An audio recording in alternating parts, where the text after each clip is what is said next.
Muito bom dia, meus nobres e caros amigos, filhos queridos de Nossa Senhora. É com muita alegria que mais uma vez aqui nos encontramos para a realização deste trabalho que tanta alegria me dá de levar aos companheiros ensinamento desta doutrina abençoada dos Espíritos. Eu, antes de tudo, agradeço ao coração querido de Nossa Mãe Santíssima pela oportunidade que ela me concede para que eu possa vir aqui realizar um trabalho tão importante como este, que é a divulgação desses ensinamentos. Eu peço aos companheiros que dedicam seu tempo para assistir esses vídeos, que eu peço a vossa ajuda no sentido de divulgar esses ensinamentos, esses vídeos nos seus grupos sociais, para os seus amigos, ensinando para eles que é só colocar no YouTube ou Facebook Kena Marques Vídeos Espíritas e os vídeos irão aparecer. Inscrevam-se no canal, deem o seu like e coloquem aquele sininho para que toda vez que eu venha publicar um vídeo, você seja avisado. É uma contribuição que você faz a esta doutrina tão querida, que é a sua divulgação. O nosso vídeo de hoje é o de número 75, que tem como título Mundo de Expiações e de Provas. É um artigo publicado no livro Ante os Tempos Novos, da livraria Espírita Alvorada Editora, de Valdo Pereira Franco e Sueli Caldas Schubert, em Salvador, Bahia, página 88, 89, 90 e 91, 92. Ele inicia assim, abre aspas, a Terra pertence à categoria dos mundos de expiação e provas, razão porque aí vive o homem a braços com tantas misérias. Allan Kardec, do Evangelho segundo o Espiritismo, fecha aspas. Abre aspas. É importante que façamos agora algumas reflexões com base nas palavras de Allan Kardec e nas instruções dos benfeitores espirituais para melhor situarmos a posição evolutiva do nosso planeta. Em A Gênese, o mestre lionês enfatiza, abre aspas, hoje não são mais as entranhas do planeta que se agitam, são as humanidades. Fecha aspas.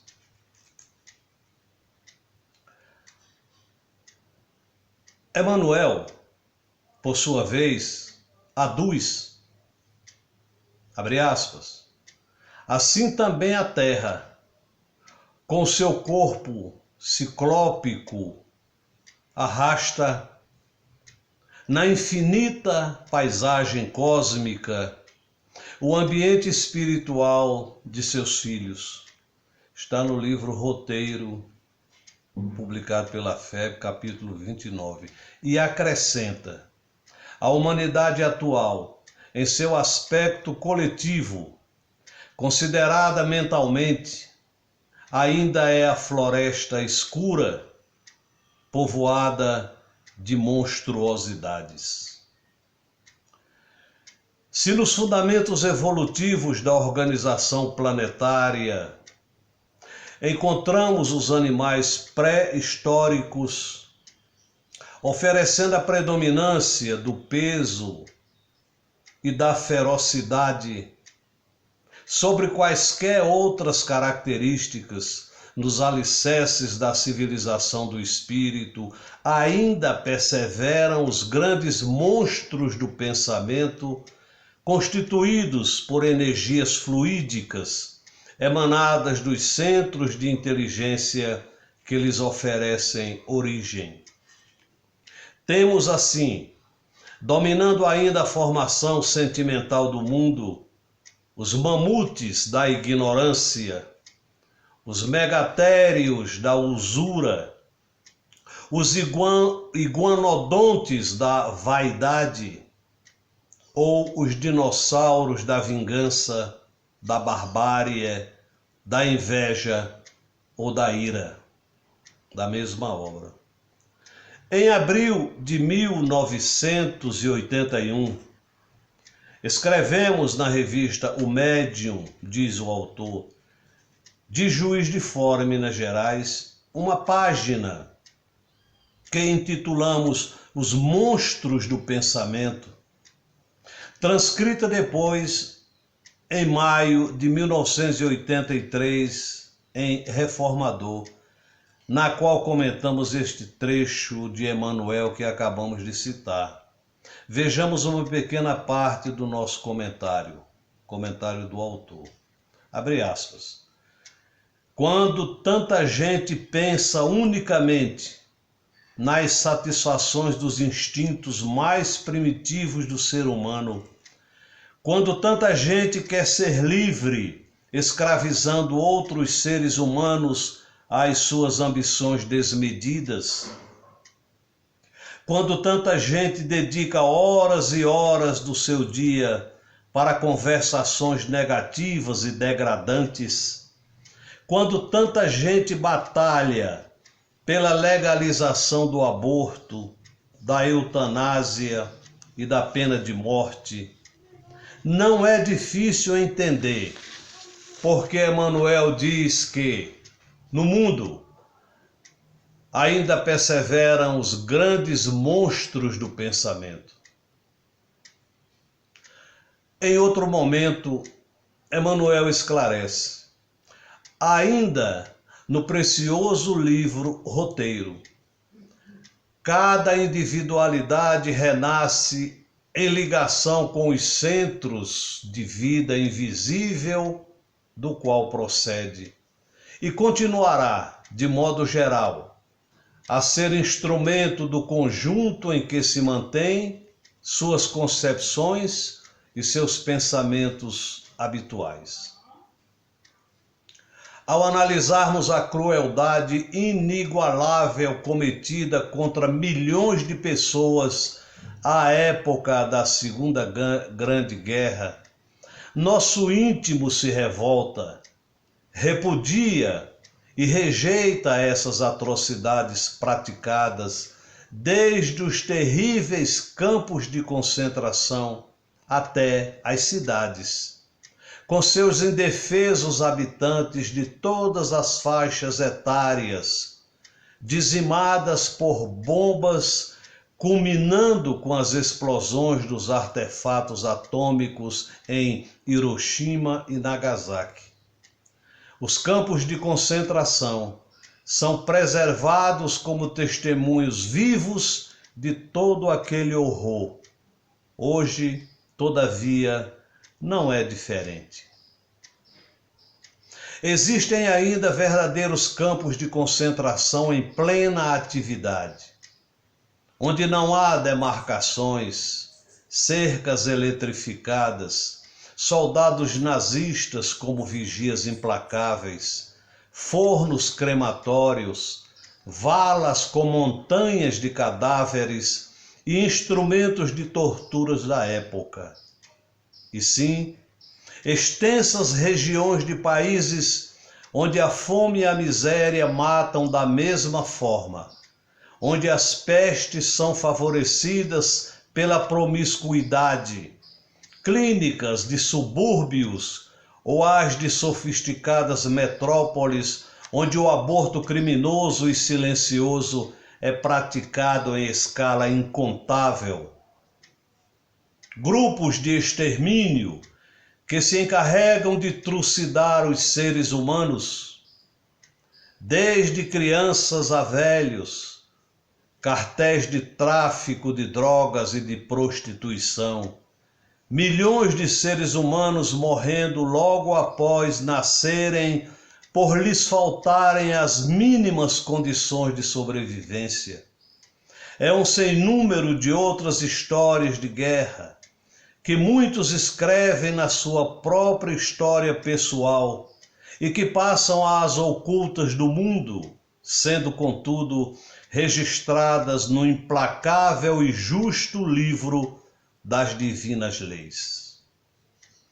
Os filmes e livros policiais ou de terror narram com minúcias todo esse terrífico quadro, sendo apreciado por plateias numerosas em todos os países, quanto mais sangrentos e repugnantes forem. O ser humano convive com a crueldade que pode estar sendo praticada ao seu lado, oculta apenas por uma parede, ou num automóvel, numa esquina qualquer, num terreno baldio, em sua rua, em sua cidade, em seu planeta Terra. Sem falar nas outras modalidades em que a crueldade se manifesta, bem mais sutis, porém não menos danosas, evidenciando que a guerra existe, mesmo onde se proclama que é tempo de paz. Há muito tempo, no entretanto, a humanidade sabe o caminho e conhece a saída para tais situações de dor e de miséria. O próprio estado de crueldade no íntimo de uma pessoa denota a sua profunda miséria moral. O ser cruel está numa situação de miserabilidade espiritual. A miséria física é o retrato da nossa miséria íntima, moral e espiritual. Já é tempo de nos perguntarmos: até quando? Já é tempo de entendermos que depende de nós a mudança desse estado de coisas. Eis porque Leon Denis ensina, abre aspas, a lei de justiça, não sendo mais que a resultante dos atos, o encadeamento dos efeitos e das causas, explica-nos por que tantos males afligem a humanidade. A história da Terra é uma urdidura de homicídios e iniquidades. Ora, todos esses séculos ensanguentados, todas essas existências de desordens, reúnem-se na vida presente como afluente no leito de um rio. Os espíritos que compõem a sociedade atual nada mais são do que os homens de outrora, que vieram sofrer as consequências de suas vidas anteriores, com as responsabilidades daí provenientes. Formadas de tais elementos, como poderia a humanidade viver feliz? As gerações são solidárias através dos tempos. Vapores de suas paixões envolvem-nas e seguem-nas até ficarem completamente purificadas. Fecha aspas.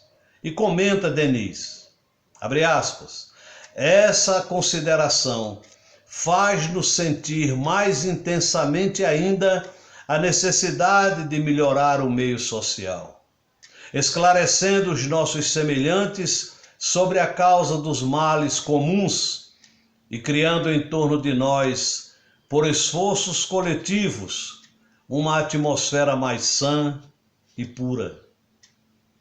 Enfim, o homem deve aprender a medir o alcance dos seus atos, a extensão de sua responsabilidade, a sacudir essa indiferença que fecunda as misérias sociais e envenena moralmente o planeta, onde talvez tenha de renascer muitas vezes. Fecha aspas. Está no livro Depois da Morte, da Federação Espírita Brasileira. Por essas razões, todas essas razões, Joana de Ângeles escreve, através de Divaldo, a mensagem Crueldade Inigualável, na qual, no trecho final, enfatiza o exemplo de Jesus, conclamando no último parágrafo, abre aspas, unam-se todos os homens no amor e no respeito ao próximo, vencendo em definitivo as forças mentais perversas, geradoras da crueldade que a todos desgraça.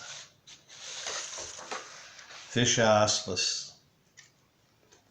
Meus amigos, nós estamos vivendo em um planeta, como foi dito acima, de expiações e provas.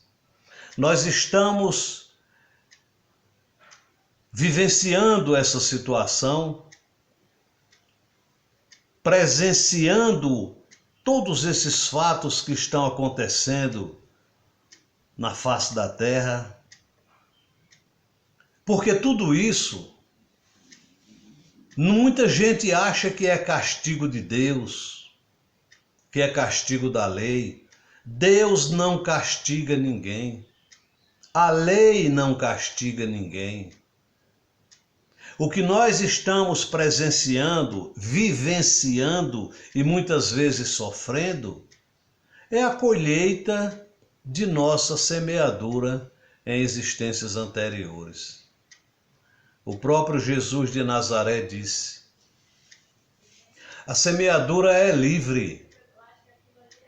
Você semeia o que você quiser, o que você bem entender.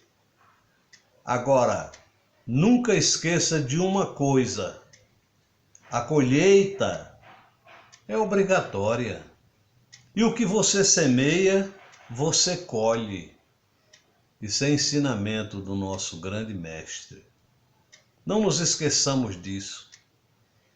Um pensamento mau, uma palavra má, uma ação má, tudo fica registrado. E o autor vai responder por essas ações mais cedo ou mais tarde, mas vai. Tenha absoluta certeza disso. A lei divina não passa a mão na cabeça de quem quer que seja. E não é para castigar, não, porque castigo não existe na lei infinita, na lei eterna. É para ensinar. Por quê? Porque o nosso Pai Todo-Poderoso, ao criar as leis, ele criou uma lei chamada lei de harmonia. O universo vive sob essa lei da harmonia.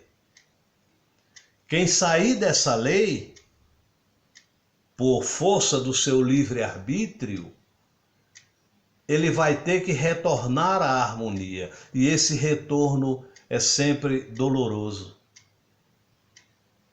Quando você quer construir qualquer coisa, você leva um certo tempo, é difícil para se construir. Mas para destruir é questão de segundos. Um homem de bem, um homem honrado que passa a vida dele toda praticando os seus deveres, cumprindo com suas obrigações, primando pela beleza do seu caráter, da sua moral, passam a vida toda construindo isso. Basta um ato sequer contra a lei divina para destruir todo o seu passado. A construção é difícil, a destruição é a coisa mais fácil do mundo.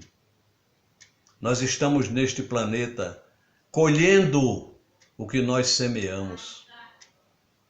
E tudo que está sendo feito agora de mal perante a natureza, nossos netos, bisnetos, tetranetos ou por aí afora, até nós que vamos voltar, se nos for permitido, nós vamos colher o que hoje estamos semeando, envenenando os nossos rios, destruindo nossas florestas e por aí afora. É a colheita do que semeamos, não é castigo não. Deus não castiga seus filhos, a lei ensina. Então, meus irmãos, não lamentemos de maneira nenhuma, procuremos fazer o bem, semear o bem, ajudar o nosso irmão. Tudo o que precisamos para sermos felizes, nosso Senhor Jesus Cristo colocou em nossas mãos os seus ensinamentos de vida eterna do seu Santo Evangelho. Agora, tem muita gente que acha que não precisa de nada disso, que a vida acaba aqui, que tem que gozar a vida, etc e tal, e já está mais do que provado que isso é ilusão. Nós vamos voltar para a nossa verdadeira vida, porque foi de lá que nós viemos um dia. E é para lá que haveremos de retornar um dia. Não estamos sozinhos. Agradeçamos ao Pai todo santo dia as bênçãos que recebemos da infinita misericórdia, bênçãos da vida, bênçãos da paz, da saúde, da proteção, bênçãos da família, bênçãos do lar que nos acolhe, do pão de cada dia, bênçãos do nosso corpo perfeito, ou mesmo que você não tenha um corpo perfeito, é uma oportunidade que a lei está concedendo para que você aceite e que amanhã você vai ter um corpo perfeito, porque hoje você está curtindo as dores de um passado tenebroso, hoje, mas amanhã você vai estar bem. Isso é justiça divina. Então, meus amigos, eu agradeço a oportunidade de ter esse contato com todos vós. Divulguem esses ensinamentos, divulguem esses vídeos, me ajudem, porque você estará fazendo a sua parte em ajudar outras pessoas. E isso que você está fazendo, um dia você vai receber o resultado. Não aqui, porque nós não precisamos daqui, mas a lei divina registra todo o ato bom que você fizer. Eu peço a Nossa Senhora, essa rainha querida da nossa vida, que brilhe sempre no seu coração, confie nela, coloque suas preocupações, seus problemas nas mãos dela, e ela tem como te ajudar, ela tem como fazer isso, ela tem poder mais do que suficiente para fazer isso. Pela beleza que ela já conquistou até o dia de hoje. Que essa senhora querida brilhe no vosso coração, brilhe no seu lar, proteja a sua família, confia em nosso Senhor Jesus Cristo, confie nesses espíritos amigos que você tem ao seu lado. Pelo mal que nós fizemos em existências anteriores, nós construímos muitos inimigos. Mas existem muitos espíritos que nos amam. E eles estão nos ajudando nessa caminhada tão difícil. Nós estamos num campo de batalha neste planeta Terra. Façamos tudo para sairmos vencedores desta guerra. Não vencendo inimigos lá de fora, não. Vencendo os inimigos que ainda carregamos no nosso coração. Esses são os piores. São os nossos vícios, nossos defeitos morais, nossas tendências negativas, nossos maus pensamentos. Limpe a sua mente, limpemos a nossa mente, para que a luz brilhe no nosso ser. Nossa Senhora vos cubra de graças, meus irmãos. Não nos esqueçamos nunca, nós somos luz, somos filhos da luz. E é para essa mesma luz que haveremos de retornar um dia. Nosso Senhor Jesus Cristo vos cubra de graças. Sejam felizes e muito obrigado. Graças a Deus.